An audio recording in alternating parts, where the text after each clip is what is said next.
அப்ப ஆற்காடு நவாப் நீ கொஞ்சம் விலகிக்க, நான் பாத்துக்கிறேன் அப்படின்னு இவர் வந்து,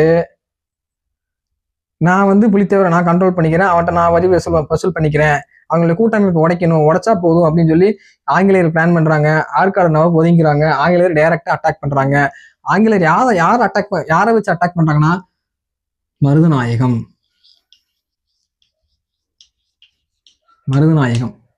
மருதநாயகம் சொல்லுவாங்க. இவர் வந்து மதம் மாறுவார். புதுச்சேரியில தான் மதம் மாறுவார். புதுச்சேரியில மதம்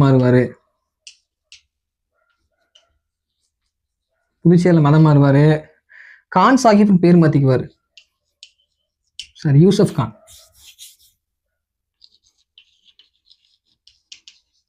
கான் பேர் மாத்திக்குவார். கான் சாஹிப்ங்கிறது இவருக்கு பட்டம். அதாவது மருதநாயகம்னாலும் யூசுப் கான்னாலும் கான் சாஹிப்னாலும் ஒண்ணுதான்.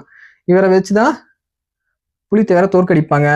இவர் முதல்ல எங்க இருந்தார் அப்படின்னா, இவர் ஆரம்ப காலகட்டத்திலேயே புதுச்சேரிக்கு போகும்போது, புதுச்சேரி ஒரு கையாளா, ஒரு வேலையாளா போவாரு. அங்க இருக்கக்கூடிய பிரெஞ்சு அதிகாரிகிட்ட வேலை செய்வாரு. இவர் வந்து ஏதோ பிரச்சனையில அடிச்சு துரத்தி விட்டுருவாரு. அதுக்கப்புறம் இவர் ராபர்ட் கிளைவெட் வந்து சேருவாரு. 1752 வந்து சேருவாரு. மிகச்சிறந்த போர் வீரரா மருதநாயக பிள்ளை மாறுவாரு. அதுக்கப்புறமேலு ராபர்ட் ஆங்கிலேயருக்கு ரொம்ப விசுவாசமா இருப்பாரு. ஆங்கிலேயருடைய வேண்டுகோளுக்கு இணங்க தென்னக பகுதிக்கு வருவார். தென்னக பகுதிக்கு வந்துதான் புலித்தேவரை தோற்கடிப்பார். இதெல்லாம் பார்ப்போம். திட்டமிடுறாரு, புலித்தேவர் எப்படி தோற்கடிக்கலான்னு திட்டமிடுறாரு.